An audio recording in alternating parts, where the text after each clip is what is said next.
I still remember the night Madison first brought up the idea of taking a break.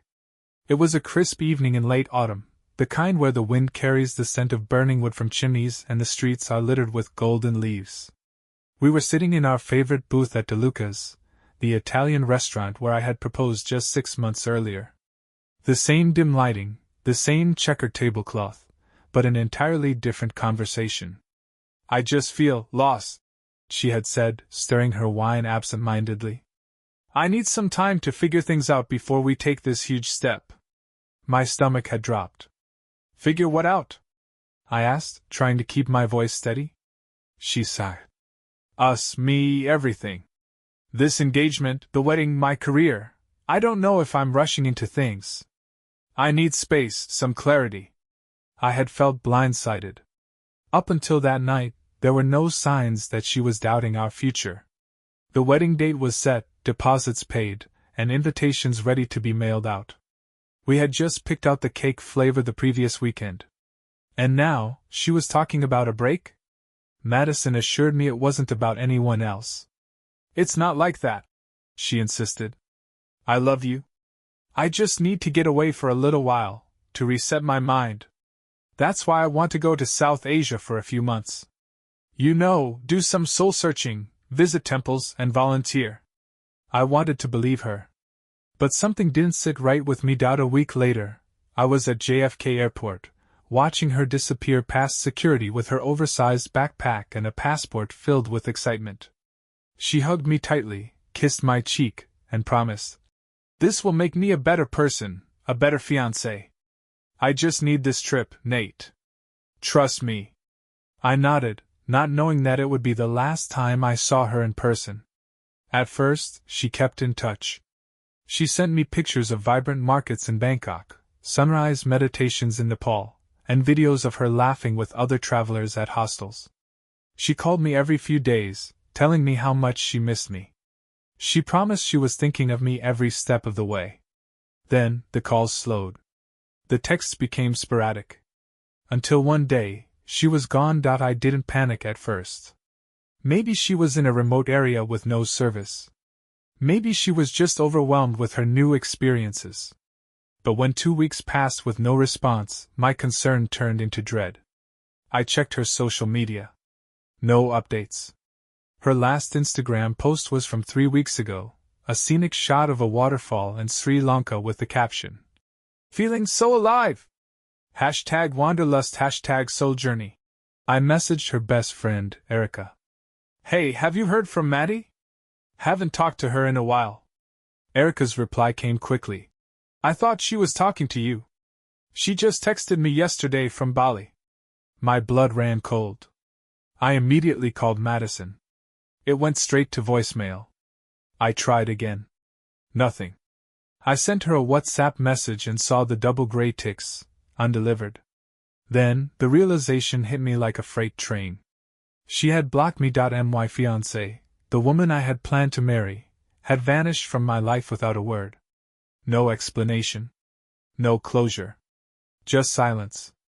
I didn't know what was worse, the fact that she had left me in limbo or the fact that she hadn't even respected me enough to tell me why. But if she thought I would just sit back and accept this, she was wrong. I needed answers. And I was going to find them. Madison left for South Asia 2 weeks after that conversation at DeLuca's. She framed it as a soul-searching journey, a chance to find clarity amid the chaos of our impending wedding. She'd always been drawn to places with rich cultures and vibrant histories, so her choice didn't surprise me. What did surprise me, though, was how quickly she became distant. The first week, she texted often, photos of bustling markets, serene temples, and sunsets painted in hues I could only imagine. Her messages were sprinkled with affectionate words, reminders that she missed me and couldn't wait to come back with a clear mind.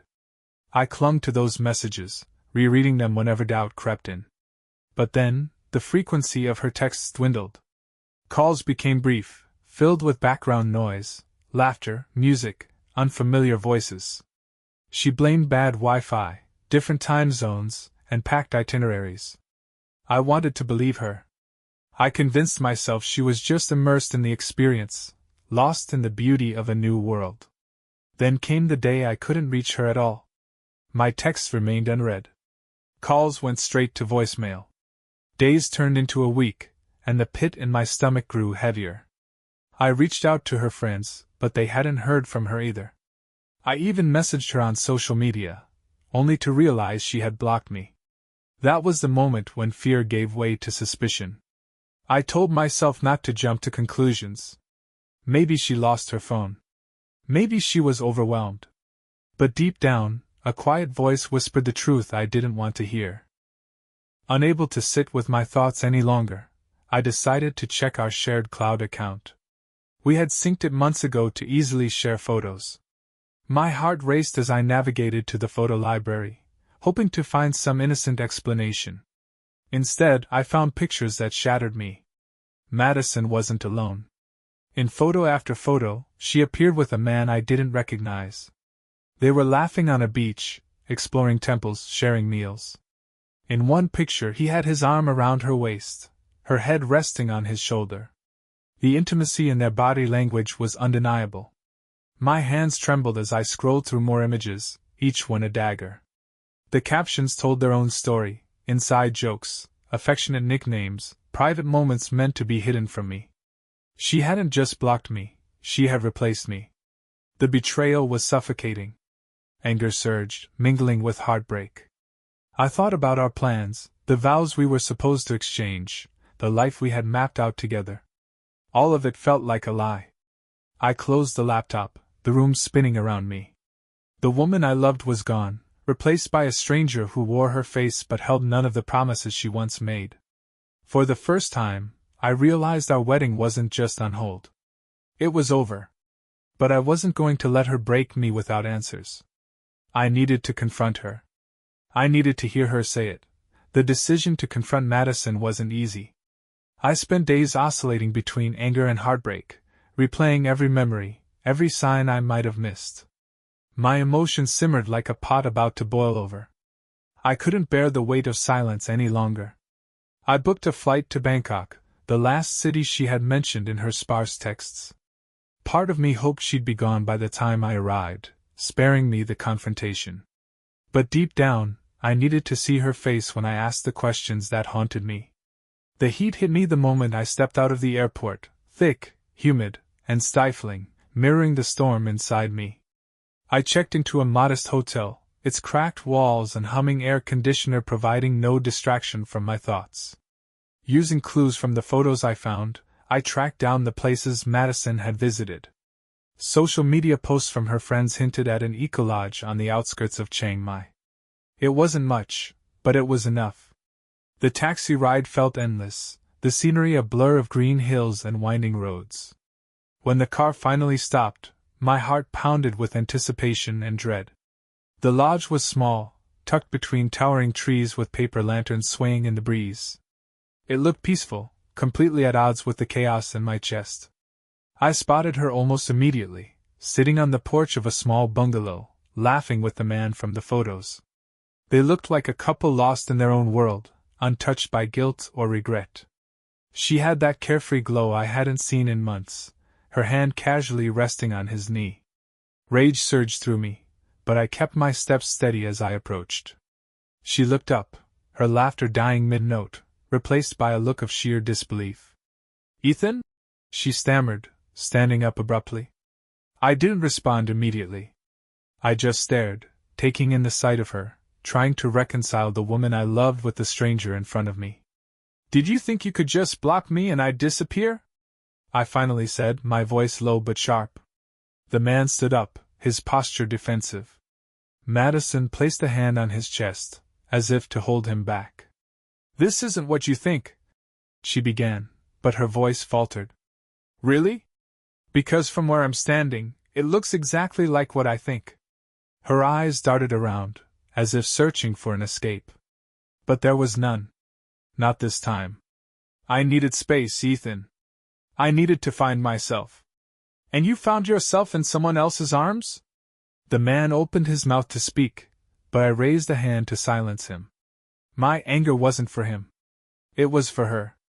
"You should have just told me," I said, my voice breaking.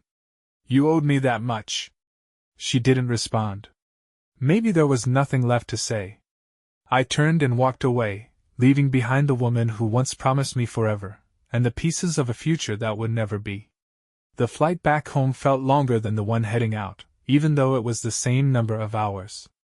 This time, I wasn't fueled by purpose or the need for answers. I had my answers now, ugly, raw, and etched into my mind like scars that would never fade. Jet lag blended seamlessly with heartbreak, leaving me restless in my small apartment. The wedding plans I once cherished were now just reminders of a life I would never have. Save the dates pinned to the fridge mocked me every time I opened it. A stack of RSVP cards sat untouched on the counter, their neat handwriting a testament to friends and family who believed in a future that was already dead. I didn't have the strength to call everyone. Instead, I drafted a simple email. Subject: Wedding cancelled. Dear friends and family, I regret to inform you that Madison and I will not be moving forward with our wedding. I appreciate your love and support during this time. Please respect my privacy as I process this change. Ethan. Hitting send felt like both a relief and a final blow. That was it. No more pretending. No more holding on. But the hardest part wasn't canceling the wedding. It was facing the quiet that followed. The silence in my apartment was deafening. Nights felt endless, filled with questions that had no satisfying answers. How did we get here? Was there something I missed? Was I not enough? Days blurred together. Work became my only distraction, but even that couldn't fully numb the ache. I avoided mutual friends, dodged calls, and deleted old messages that once brought comfort. Every trace of Madison had to go, the photos, the gifts, even the playlist we made together for the wedding reception. But erasing her from my life didn't erase the pain. It was late one night, staring at the ceiling, when I realized something. Madison didn't just betray me with another man. She betrayed the version of myself I thought I was with her. I had wrapped my identity around our relationship, believing it defined my worth. Without it, who was I? I didn't have the answer then. But for the first time, I wanted to find out. Not for her. For me. The days after sending that email felt like a blur, an endless loop of waking up, staring at the ceiling, and forcing myself to exist. The apartment that once felt cozy now seemed suffocating. Every corner whispered memories I wanted to forget. The couch where Madison and I binge-watched shows, the kitchen counter where we planned our wedding menu, even the faint scent of her perfume lingering on an old scarf she'd left behind. I needed to get out. One morning, without overthinking it, I grabbed a duffel bag, stuffed it with essentials, and drove. No destination in mind, just the open road, windows down, letting the cold air slap some life back into me. The hum of the tires against the asphalt was the only sound I needed. It drowned out the noise in my head. I ended up in a small coastal town a few hours away.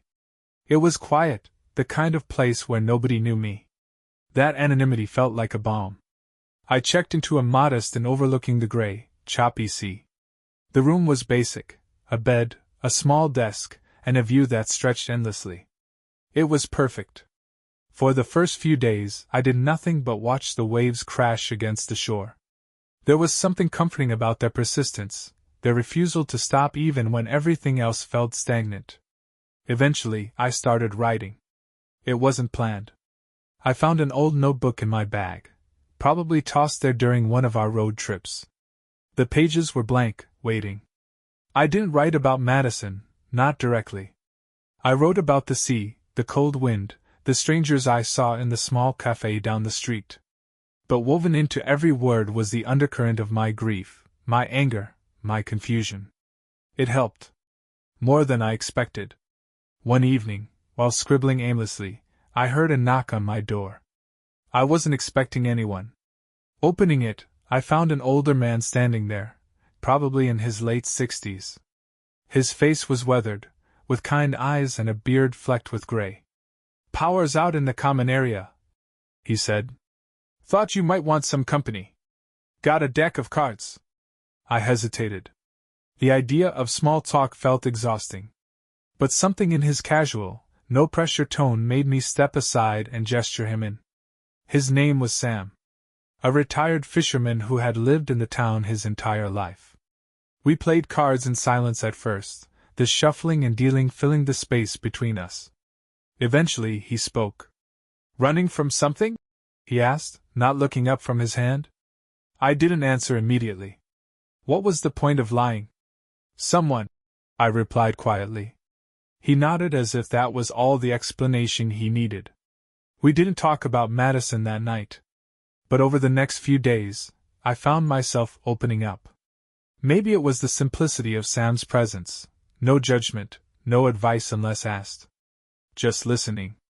One evening, after I'd finally told him everything, he leaned back in his chair, gazing out the window at the dark sea. "You know," he said thoughtfully, "people think heartbreak's like getting hit by a wave. But it's more like the tide pulling out. Slow, steady, leaving you stranded. But eventually the water comes back. It always does." His words stuck with me. I stayed in that town for 2 weeks. During that time, I found small routines, morning walks on the beach, coffee at the same cafe, late-night card games with Sam. They didn't fix me. But they reminded me that life didn't stop just because my heart had been broken. When I finally packed my bag to leave, Sam walked me to my car. "You'll be all right," he said simply. I believed him. Driving back home, the roads felt different. Not because they'd changed, but because I had. The apartment was still the same, a little too quiet, filled with echoes of the past. But this time, I didn't feel crushed by it. I unpacked, made myself coffee, and sat at my desk. I opened my laptop, stared at a blank document, and began to write, not just to process the past but to reclaim my future. Madison was a chapter. But she wasn't the whole story. And I was ready to write the rest. Coming back to my apartment felt different this time. The walls no longer seemed to lean in with judgment, and the silence wasn't as oppressive. It was just quiet, an ordinary kind of quiet. The kind you could live with. But healing isn't linear. Some days it felt like I was making progress, stitching myself back together one thread at a time. Other days, a random memory would sneak in, a laugh Madison used to have when she found something genuinely funny, or the way she'd tap her fingers against the steering wheel when driving, and it felt like someone was pulling at those threads, unraveling the fragile progress I'd made. I found myself visiting places we used to go, as if testing my ability to exist in spaces we had once shared. The park near our old favorite coffee shop. The bookstore where we'd spent lazy Sunday afternoons browsing titles either of us would ever buy. The pier where I first told her I loved her. Each place held echoes of our past, but they no longer held power over me. They were just places. One afternoon, as I sat at that very coffee shop, flipping through a book I had no intention of buying, I saw her. Madison. She was standing by the counter, her hair tied back, wearing a coat I didn't recognize. She looked different, thinner maybe. Tired. But it was her.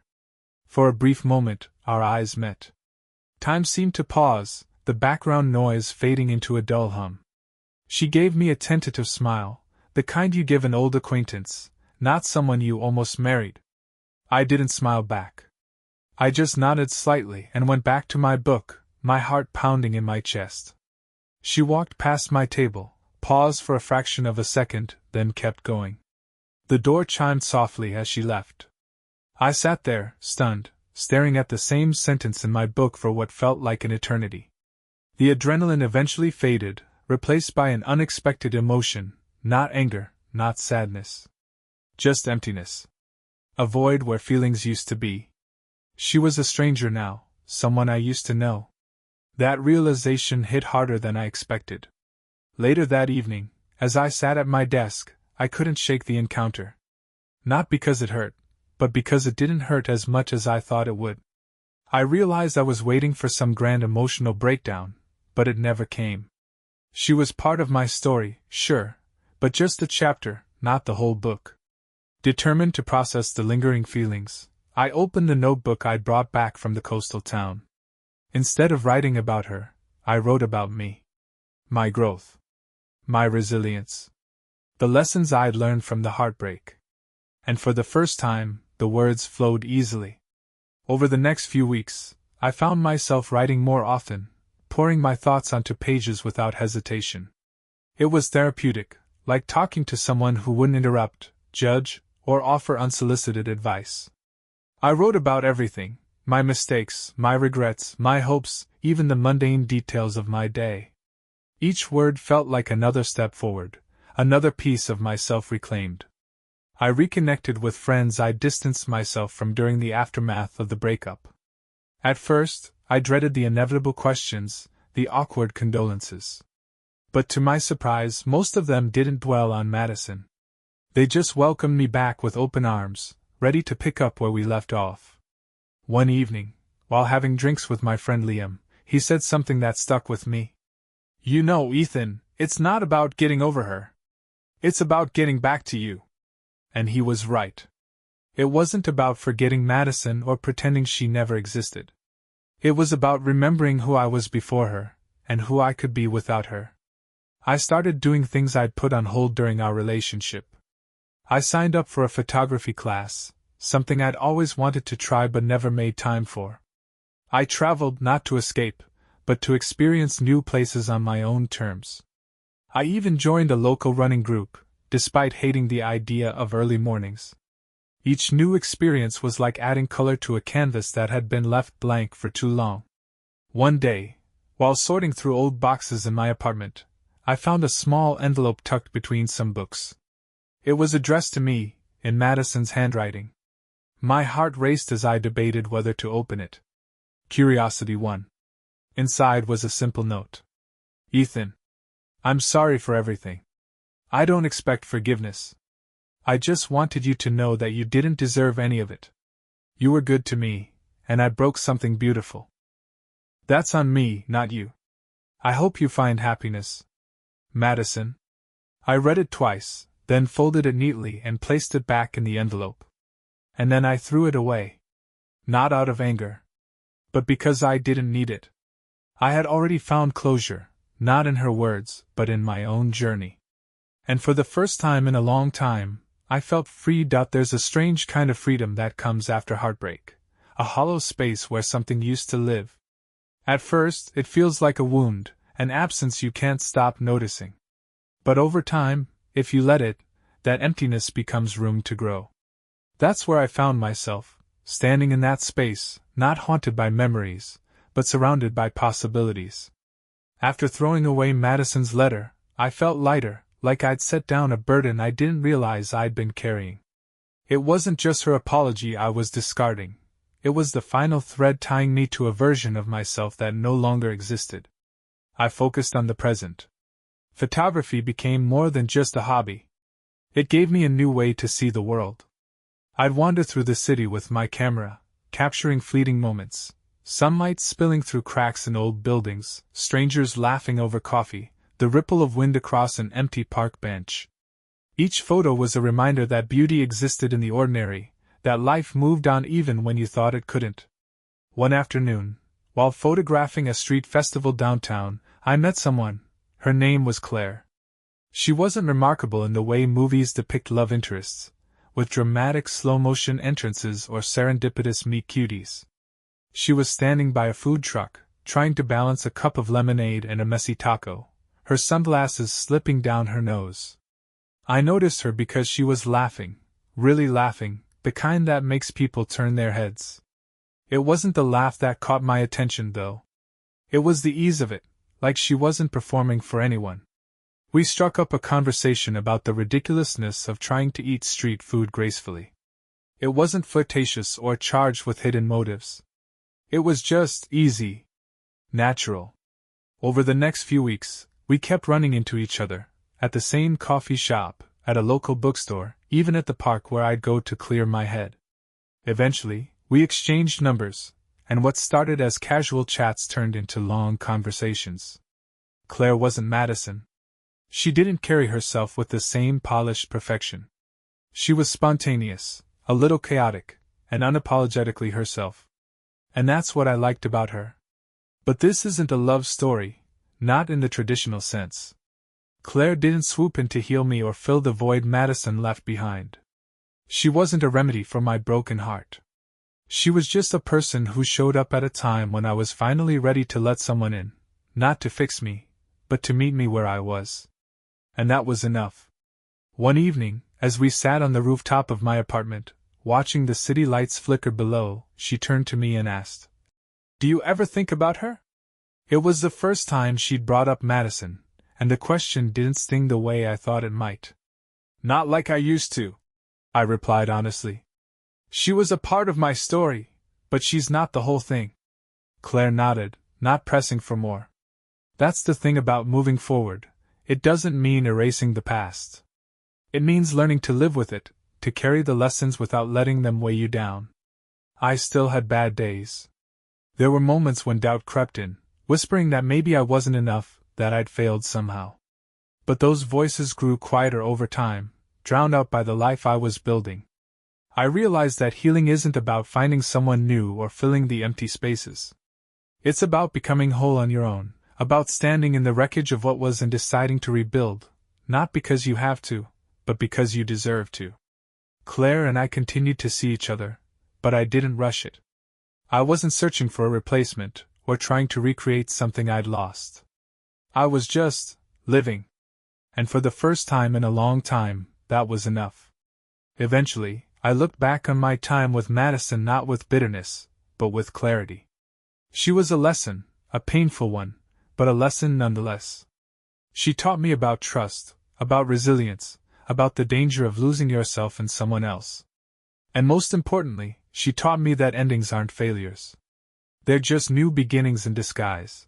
Time has a way of softening the edges of pain. It doesn't erase the past, but it changes how you carry it. That's what I realized as the months unfolded, each day pulling me further from who I used to be and closer to someone I was still getting to know. Claire and I continued to spend time together, though I was careful. Cautious. Not because I didn't like her, if anything, that was the problem. I did. But I was terrified of falling into old patterns, of building another fragile house on shaky ground. I wasn't afraid of her breaking my heart. I was afraid I'd never fully trust anyone again. One night, we drove out of the city, the skyline shrinking in the rearview mirror. No destination. Just open roads and the hum of quiet music playing through the car's speakers. The windows were down, letting in the cool night air, and Claire was singing softly under her breath, off-key, unapologetically. That's when she asked me something that caught me off guard. "Do you ever wonder if it was partly your fault?" I gripped the steering wheel tighter, staring at the dark ribbon of highway ahead. "It wasn't an accusation." She said it gently, like she was asking about the weather. But the question hit harder than I expected. I didn't answer right away. Because the truth is, I had wondered. In the quiet moments, in the restless nights, in the spaces between distractions, I had dissected every detail, every conversation with Madison, every moment leading up to the end. Could I have done something differently? Was there a version of me she wouldn't have left? I pulled the car over, the tires crunching against the gravel shoulder. We sat in silence for a moment, the darkness pressing in around us, the only light coming from the dashboard's faint glow. "I think about it more than I'd like to admit," I finally said. My voice felt smaller than usual, like it didn't belong to me. "I wonder if I was too comfortable, too blind. Maybe I missed signs. Maybe I wasn't enough." Claire didn't rush to fill the silence. She just looked at me, her eyes reflecting something I couldn't quite name. "Maybe you weren't supposed to be enough for her," she said softly. "Maybe she wasn't capable of seeing what she had. That's not on you." I stared out at the empty road, her words sinking in. I'd been carrying guilt like a hidden passenger, tucked away in the back seat of my mind. Not just because Madison cheated, but because part of me believed I somehow deserved it, that if I'd been more exciting, more attentive, more something, she wouldn't have strayed. But that's the lie heartbreak tells you, that love fails because you weren't good enough. We drove in silence after that, but something had shifted inside me. Not dramatically. Not like flipping a switch. More like opening a window in a stuffy room. When I dropped Claire off at her apartment, she hesitated before getting out. "You're allowed to forgive yourself, you know," she said quietly, then closed the door and disappeared into the night. Her words lingered long after she was gone. The next day, I did something I'd been avoiding for months. I opened the box. The one I'd shoved into the back of my closet, filled with remnants of my life with Madison. Old photos, letters, mementos from trips we'd taken together. Things I thought I'd need to hold on to, as if they contained the answers to questions I wasn't ready to ask. I sat on the floor, pulling out each item, letting the memories wash over me without drowning in them. There was a photo of us at a music festival, both of us sunburned and laughing, plastic cups in hand. A postcard she'd sent me from a work trip, filled with scribbled inside jokes. A necklace I'd given her for our second anniversary, nothing fancy, just something I thought she'd like. I realized something as I sifted through it all. These weren't just artifacts of a failed relationship. They were snapshots of who I was back then. A different version of me, one that loved without hesitation, without fear. I missed that guy. Not because he was naive, but because he was brave enough to believe in something without questioning it. I packed the box back up, but this time, I didn't shove it into the closet. I didn't need to hide it anymore. It was just a box, filled with memories that didn't define me. Later that evening, I met Claire for coffee. She didn't ask how I was feeling, and I didn't offer it up. We just talked, about books, music, the absurdity of reality TV. And for the first time, I wasn't comparing her to Madison. I wasn't looking for signs or red flags. I was just there, present in the moment, with someone who saw me for who I was, not who I'd been. As we walked out into the cool night air, Claire reached for my hand. No hesitation. No questions. I let her. Holding Claire's hand that night felt like crossing an invisible threshold. It wasn't about romance or new beginnings. It was about acceptance, of myself, of my past, of everything I had been dragging like baggage through every moment since Madison left. But healing isn't a straight line. It's a loop, a constant circling back to wounds you thought had closed, only to realize there's still some tenderness beneath the surface. A few weeks after that night, I got a message from Madison. It was simple. Just a few words. Hey Ethan. Do you have time to talk? I stared at my phone for a long time, my heart pounding with a mixture of curiosity and dread. I'd thought about this moment, fantasized about what I'd say if she ever reached out. Would I ignore her?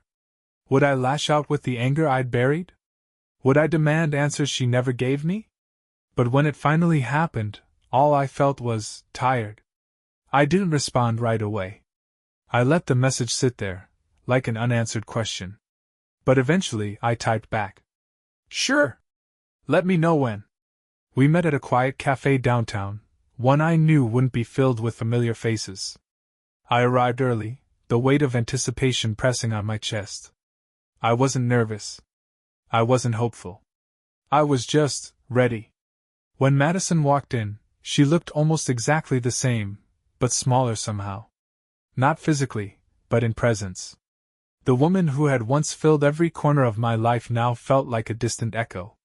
She sat down across from me, her eyes searching mine for something. Recognition? Connection? Forgiveness? I wasn't sure. Thanks for meeting me, she said softly. I nodded, waiting. She fidgeted with her coffee cup, her fingers tracing the rim. I've thought about this conversation a lot. About how I left things, about how I left you. I didn't say anything.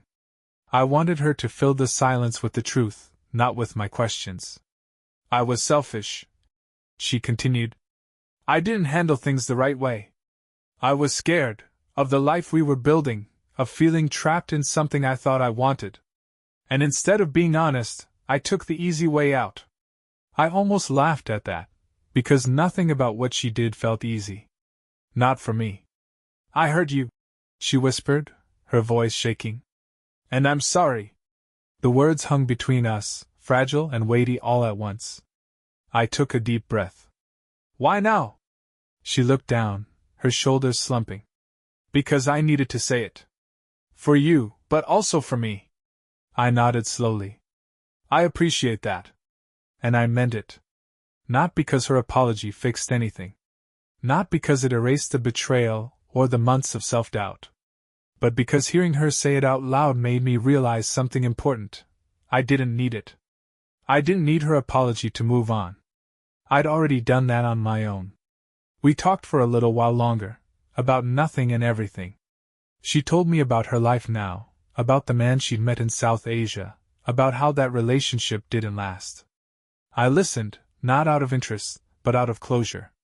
When we stood to leave, she hesitated. "I hope you're happy, Ethan." I gave her a small smile. "I am." And I was. Not because of Claire. Not because Madison apologized. But because somewhere along the way, I'd found myself again. I walked out of that cafe feeling lighter than I had in years. Later that night I met Claire. We sat on the rooftop of her apartment, watching the city lights flicker below. I told her about meeting Madison, not because I owed her that, but because I wanted to. She listened quietly, her fingers intertwined with mine. When I finished, she just nodded. "How do you feel?" I thought about it. "Free," I said softly. "Like I finally let go of something I didn't realize I was still holding on to." She smiled, leaning her head against my shoulder. We sat there in comfortable silence, the city buzzing around us, life moving forward as it always does.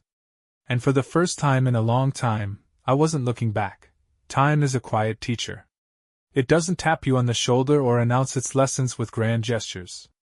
It works silently, beneath the surface, reshaping you until one day you realize you're not the same person you were before, not better or worse, just different. It had been over a year since Madison left. Since South Asia. Since the confrontation, the heartbreak, the sleepless nights. Since I stood in that cafe and listened to her apologize, realizing I didn't need her words to heal because I'd already started doing that on my own. Now, as I sat on the same rooftop with Claire, the city stretching out below us, life felt steady. Not perfect, not some cinematic redemption arc, just real and steady. And that was enough. Claire was different from Madison in every way. Where Madison had been polished, curated like a piece of art meant for display, Claire was raw and unapologetically authentic. She didn't try to fit into some version of perfection. She just was. And in her presence, I felt like I could just be too. But even as things grew deeper with Claire, I never forgot the lessons of the past. Love isn't about finding someone to complete you. It's about finding someone who complements the person you've already become. And that's what Claire was. Not a cure, not a replacement, just a partner walking alongside me in this new chapter.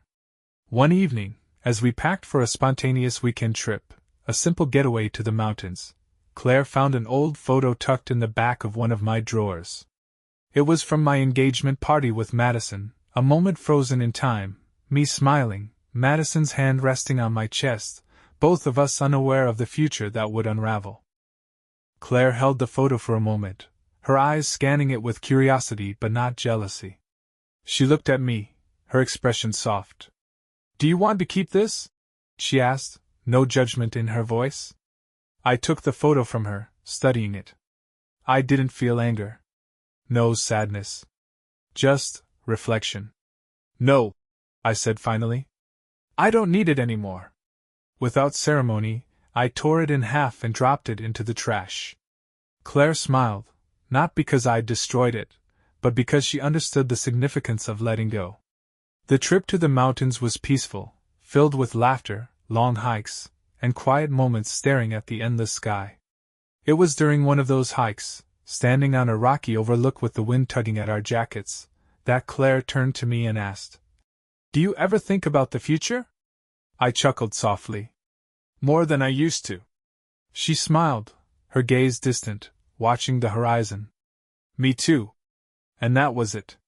No grand declarations, no pressure. Just two people sharing a moment, looking ahead without the weight of the past. Back home, life settled into a rhythm: work, photography, time with friends.